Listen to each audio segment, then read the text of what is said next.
इनको हीरो बनने का शौक था। करोड़ों रुपए की ज़मीनें थी जिनको औने पौने दामों बेचा। ਉਹ ਤਾਂ ਫਰਜ਼ਾਨ ਦੰਦੇ ਹਨ ਉਹਨੇ ਫਰਜ਼ੰਦੀ ਵੀ ਕੋਈ ਨਹੀਂ ਆਉਂਦਾ। ਮੁਸਰਤ ਨਜ਼ੀਰ ਤੇ ਨੀਲੋ ਤੇ ਸਾਰੀਆਂ ਤੁਹਾਨੂੰ ਉਹ ਜੀ ਹਾਈ ਲੈਵਲ ਦੇ ਬੰਦੇ ਹਨ, ਉਹ ਸਾਡੇ ਨਾਲ ਸਲਾਮ ਦਾ ਲੈ ਲੈਂਦੇ ਹਨ, ਅਸੀਂ ਇਹਨਾਂ ਨਾਲ खुश हो जाते हैं। उर्दू पॉइंट की वीडियोस देखने के लिए हमारा चैनल सब्सक्राइब कीजिए और बेल के आइकन पर क्लिक कीजिए ताकि आप हमारी तमाम आने वाली वीडियो से बाखबर रह सकें।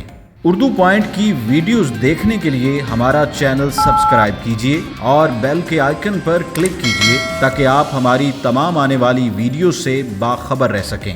अस्सलाम वालेकुम नाजरीन, आप देख रहे हैं उर्दू पॉइंट। मैं हूं फरुख शहबाज वड़ाइच। आज मैं जिस शख्सियत से आपको मिलवाने जा रहा हूं, इनको हीरो बनने का शौक था। करोड़ों रुपए की ज़मीनें थी जिनको औने पौने दामों बेचा, भैंसें थी पास वो भी बेची।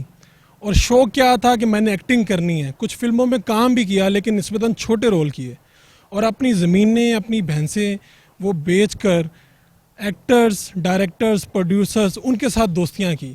लेकिन चंद फिल्मों के रोल के अलावा कुछ ना मिला और माजी की जो शानदार अदाकाराएँ थीं और जो अदाकार थे उन्होंने तब तो एंजॉय किया लेकिन उसके बाद पीछे मुड़कर भी ना देखा। मेरे साथ मौजूद हैं चौधरी फरजंद गुज्जर, जिनकी एक शान हुआ करती थी। अब इनको फरजंदी के नाम से बुलाया जाता है और ये जोहर टाउन के इस कब्रिस्तान में कब्रों की देखभाल करते हैं। ज़िंदगी का ये सफ़र कितना मुश्किल था और किस्मत जब आपको इस तरह से लेकर आए तो आपके क्या हालात होते हैं, उन्हीं से जानते हैं। ਪਹਿਲਾਂ ਜੀ ਟਾਂਗਾ ਬਣਾਈ ਰੱਖਿਆ, ਟਾਂਗੇ ਤੋਂ ਬਾਅਦ ਹੱਟੀ ਪਾ ਲਈ, ਹੱਟੀ ਤੋਂ ਬਾਅਦ ਜੀ ਵਿਹਲਾ ਟੁਰ ਕੇ ਪੈਸੇ ਪੂਸੇ ਗਵਾ ਬੈਠੇ। ਹੁਣ ਕੋਈ ਵੀ ਨਹੀਂ ਬੇਲੇ ਅੱਲਾ ਦਾ ਅਸਰ ਹੈ ਜੀ। ਅੱਜ ਹੈਗੀ ਇਹ ਪੌਣੇ 2 ਕਰੋੜ ਦੀ, ਉਦੋਂ 2.5 ਲੱਖ ਦੀ ਵੇਚੀ ਸੀ। ਸਾਨੂੰ ਤਾਂ ਨਹੀਂ ਪਤਾ, ਕੋਈ 15-16 ਸਾਲ ਹੋ ਗਏ। ਪੈਸੇ ਸੱਜਣਾ ਬੇਲੀਆਂ ਨਾਲ, ਕੋਈ ਸ਼ਾਹ ਨੂੰ ਸਟੂਡੀਓ ਚਲੇ ਗਏ, ਉੱਥੇ ਗਵਾ ਕੋ ਲੈ।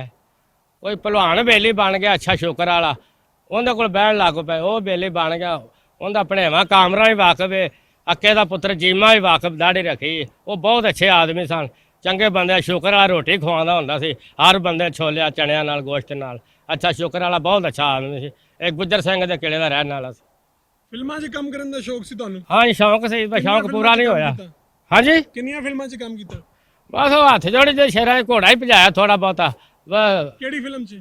ਹੱਥ ਜੋੜੀ ਅਕਮਲ ਦੀ, ਉਸ ਦਾ ਫਰਦੋਸ ਦੀ ਯਾਦ ਦੀ ਆਈ ਸੀ, ਸ਼ੇਰਾਂ ਦੇ ਜੋੜੇ, ਉਹਦੇ 'ਚ ਘੋੜਾ ਭਜਾਇਆ ਬਸ। ਉਸ ਵੇਲੇ ਜੀ ਸਾਰੇ ਸਨ, ਅਫਜ਼ਲ ਖਾਨ ਵੀ ਵਾਕਫ ਸੀ, ਹਾਜੀ ਸਾਹਿਬ ਵੀ ਵਾਕਫ ਸਨ, ਕਬਾਲ ਹਸਨ ਵੀ, ਯੂਸਫ ਖਾਨ ਵੀ, ਬਾਜੀ ਨਕਮਾ, ਬਾਜੀ ਫਰਦੋਸ, ਨੀਲੋ ਹਰੀ, ਮਸਰਤਨ ਤੀਰ, ਸ਼ੀਰੀ, ਇਹ ਸਾਰੀਆਂ ਵਾਕਫ ਸਨ ਉਸ ਵੇਲੇ। ਨਹੀਂ ਜੀ ਨਹੀਂ, ਹੁਣ ਕਿੱਥੇ ਉਹਨਾਂ ਸਿਆਲਣਾ ਹੈਗਾ, ਛੋਟੀਆਂ ਖਤਮ ਹੋ ਗਿਆ, ਉੱਜੜ ਪੁੱਜੜ ਗਿਆ।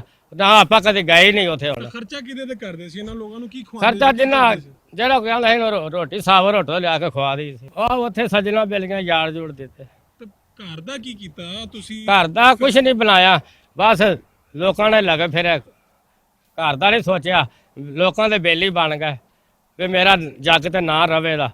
ਮੈਨੂੰ ਲੋਕ ਆਖਾਂ ਕਰਨ ਦੇ ਇਹ ਰੀਮਾ ਝੇਡੂ ਹੈ, ਸੈਦਾ ਝੇਡੂ ਹੈ, ਉਹ ਨਾ ਕੋਈ ਵੀ ਨਾ ਨਿਕਲਿਆ। ਫਿਰ ਦੁੱਖ ਤੇ ਹੁੰਦਾ ਹੈ। ਹਾਂ ਦੁੱਖ, ਮੈਨੂੰ ਬੜਾ ਸ਼ੌਂਕ ਸੀ ਗੱਲ ਬਣਾਉਣ ਦਾ ਵੀ ਮੈਂ ਰੀਮੇ ਝੇਡੂ ਗਿਆ ਵਾਂ ਬੇਲੀ, ਸੈਦੇ ਝੇਡੂ ਗਿਆ ਬੇਲੀ। ਉਹ ਗੱਲ ਮੇਰੀ ਬਣੀ ਕੋਈ ਨਹੀਂ, ਅਖੀਰ ਫਰਜ਼ੰਦ ਦਾ ਫਰਜ਼ੰਦੀ ਰਹਿ ਗਿਆ। ਬੁੱਢੀ ਦੇ ਬੱਚੇ ਦੀ ਸੁਣਾਓ। ਮੇਰਾ ਕੋਈ ਨਹੀਂ, ਕਿੱਥੇ ਗਏ? ਬਸ ਐਂਡ ਹੋ ਗਿਆ, ਛੱਡ ਛੋੜ ਦਿੱਤਾ ਸੀ। ਤੇ ਉਹ ਨਵੀਂ ਨਹੀਂ ਕਰਨੀ? ਨਹੀਂ ਇਹ ਤੋਬਾ ਦੇ ਦੋ, ਬਸ ਐਂਡ ਕਰ ਦਿੱਤਾ। ਡੰਗਰ ਹੈਗੇ ਹਨ 10-12 ਮੱਝਾਂ, ਉਹ ਵੀ ਗਵਾ ਕੋ ਲੈ ਗਿਆ, ਉਹ ਵੀ ਗਵਾ ਕੋ ਲੈ ਗਿਆ। ਕਿਸ ਤਰ੍ਹਾਂ ਗਵਾਈਆਂ? ਇੱਕ ਵੇਚ ਕੇ ਖਾ ਲੈਣੇ, ਦੂਜੀ ਫਿਰ ਵੇਚ ਕੇ ਖਾ ਲੈਣੇ। ਐਂਡ ਹੋ ਗਿਆ ਹੁਣ ਤੇ ਕੋਈ ਪੈਸੇ ਨਹੀਂ ਹੈਗੇ ਜੀ। ਹੁਣ ਤਾਂ ਇੱਥੇ ਆਣ ਕੇ ਬਹਿ ਬੋ ਜਾਈਦਾ, ਚਲਾ ਜਾਈਦਾ ਸ਼ਾਮ ਨੂੰ ਬਹਿ ਬੋਏ। ਰਹਿੰਦੇ ਕਿੱਥੇ ਹੋ? ਰਹਿੰਦੇ ਭਾਈ ਵੱਲੇ, ਭਰਾ ਹਲੇ ਸਮਝਦਾ। ਪਹਿਲੇ ਕਈ ਆਉਂਦੇ ਉਹ ਚੌਰੀ ਫਰਜ਼ਾਨੇ ਇੱਧਰ ਬਾਹਰ ਆ। ਹੁਣ ਉਦੋਂ ਕਈ ਆਵਾਜ਼ਾਂ ਮਾਰਦੇ ਹਨ, ਹੁਣ ਕੋਈ ਵੀ ਨਹੀਂ ਆਵਾਜ਼ ਮਾਰਦਾ। ਹੁਣ ਉਦੋਂ ਫਰਜ਼ੰਦ ਆਉਂਦੇ ਹਨ, ਹੁਣ ਫਰਜ਼ੰਦੀ ਵੀ ਕੋਈ ਨਹੀਂ ਆਉਂਦਾ। ਹੁਣ ਸਲਾਮ ਦਾ ਨਹੀਂ ਸਾਈਨ ਲੈਂਦੇ। ਤੇ ਮੁਸਰਤ ਨਜ਼ੀਰ ਤੇ ਨੀਲੋ ਤੇ ਸਾਰੀਆਂ ਤੁਹਾਨੂੰ ਉਹ ਜੀ ਹਾਈ ਲੈਵਲ ਦੇ ਬੰਦੇ ਹਨ, ਉਹ ਸਾਡੇ ਨਾਲ ਸਲਾਮ ਦਾ ਲੈ ਲੈਂਦੇ ਹਨ, ਅਸੀਂ ਇਹਨਾਂ ਨਾਲ ਖੁਸ਼ ਹੋ ਜਾਂਦੇ ਹਾਂ। ਹੁਣ ਕੀ ਚਾਹਣਾ, ਹੁਣ ਤੇ ਅਗਾਂ ਦੀਆਂ ਤਿਆਰੀਆਂ ਨੇ। ਹੁਣ ਕਿ ਬਹਿ ਕੇ ਕੀ ਕਰਨਾ, ਅੱਗੇ ਇੰਨੇ ਸਾਲ ਕੁਝ ਨਹੀਂ ਬਣਾਇਆ ਤਾਂ ਹੁਣ ਕੀ ਬਣਾਉਣਾ। ਹੁਣ ਤੇ ਅਗਾਂ ਦੀਆਂ ਤਿਆਰੀਆਂ ਨੇ। ਅੱਜ ਕੱਲ੍ਹ ਤੇ ਬੁਰੇ ਹਾਲ ਨੇ, ਭਾਵੇਂ ਛੋਲੇ ਲਾਵੇ ਨਾ ਲਾਵੇ, ਗੁਜ਼ਾਰਾ ਕਰੀਦਾ ਬਸ। ਹੁਣ ਕੋਈ ਹਾਲ ਨਹੀਂ ਹੈਗਾ। ਤੇ ਅੱਲਾ ਕੋਲੋਂ ਦੁਆ ਤੇ ਮੰਗਦੇ ਹੋਵੋਗੇ ਕਿ ਪੁਰਾਣਾ ਟਾਈਮ ਵਾਪਸ ਆਵੇ? ਨਹੀਂ, ਜਿਹੜੇ ਮਰਦਾਂ ਨੂੰ ਕਿੱਥੇ ਆਉਂਦੇ ਨੇ, ਉਹ ਵੇਲਾ ਲੰਘ ਗਿਆ। ਜਿਹੜਾ ਵੇਲੇ ਨੂੰ ਆਉਂਦਾ, ਜਿਹੜਾ ਵਕਤ ਆਇਆ ਨਾ, ਉਹਨੂੰ ਬੰਦਾ ਫੜ ਲਵੇ। ਵਾਰ ਆਉਂਦੀ ਹੈ, ਉਹਨੂੰ ਫੜ ਲੈ ਤੇ ਬੰਦਾ ਕਾਮਯਾਬ ਹੈ।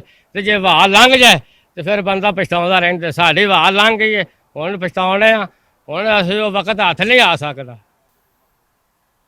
ਵਾਹ ਲੰਘ ਗਈ ਬੰਦੇ ਦਾ ਟਾਈਮ ਹੁੰਦਾ ਵਿਆਹ ਵੇਲਾ ਆਇਆ ਮੈਨੂੰ ਜੱਫਾ ਮਾਰਨਾ ਮੈਂ ਬੰਦਾ ਬਣ ਜਾਣਾ ਤੇ ਉਹ ਬੰਦਾ ਉਸ ਨਹੀਂ ਸੋਚਦਾ ਉਹ ਫਿਰ ਵੇਲਾ ਲੰਘ ਗਿਆ ਵਾਹ ਵੀ ਲੰਘ ਗਈ ਕਦੀ ਕੋਸ਼ਿਸ਼ ਨਹੀਂ ਕੀਤੀ ਇਹਨਾਂ ਲੋਕਾਂ ਨਾਲ ਰਾਬਤਾ ਕਰਨ ਦੀ ਨਹੀਂ ਹੁਣ ਦਿਲੋਂ ਹੀ ਮਾਰ ਗਿਆ ਹੁਣ ਨਹੀਂ ਜੀ ਕਰਦਾ ਕਿਸੇ ਲੈ ਜਾਣ ਦੇ ਫਿਲਮਾਂ ਵੇਂਦੇ ਹੋ ਅਜੇ ਵੀ ਹਾਂ ਫਿਲਮਾਂ ਵੇਂਦੇ ਹੋ ਨਹੀਂ ਛੱਡ ਦਿੱਤੀਆਂ ਹੁਣ ਪਰ ਫਿਲਮਾਂ ਵੀ ਟੇਪ ਛੱਡਤੀਆਂ ਹਾਂ ਫਿਲਮਾਂ ਵੀ ਛੱਡਤੀਆਂ ਵੇਖ ਆਹੋ ਜੀ ਹੁਣ ਉਹ ਐਕਟਰ ਸਨ ਉਹਨਾਂ ਨੇ ਫਿਲਮਾਂ ਵੇਖੀਆਂ ਸਨ ਅਕਮਲ ਲਾਲਾ ਸਦੀਰ ਇਕਬਾਲ ਹਸਨ ਯੂਸਫ ਖਾਂ ਆ ਜਿਹੜਾ ਸ਼ਾਨੂ ਆ ਰਹੀ ਹੈ ਇਹ ਮੋਮਨ ਆ ਮੈਂ ਨਹੀਂ ਕਦੀ ਫਿਲਮ ਵੇਖੀ ਇਹਨਾਂ ਉਹ ਜਿੰਦੀ ਗੱਲ ਮੁੱਕ ਜਾਏ ਜਿਹਨੂੰ ਚੋਟ ਲੱਗ ਜਾਏ ਦੁਖੀ ਜਾਣਨ ਕੀ ਲੋਕ ਹਾਲ ਬਗਾਨੇ ਅਸਾਂ ਲਾਈਆਂ ਬੇਕਦਰਾਂ ਨਾਲ ਲੋਕ ਰੋਂਦੇ ਆ ਵੇਖੇ ਜਿੰਦਾ ਦਿਲ ਟੁੱਟ ਜਾ ਜਿੰਦੀ ਗੱਲ ਮੁੱਕ ਜੇ ਹੋ ਜਾਣ ਦੁਖੀ ਕੀ ਜਾਣਨ ਲੋਕ ਦਿਲ ਦੇ ਹਾਲ ਬਗਾਨੇ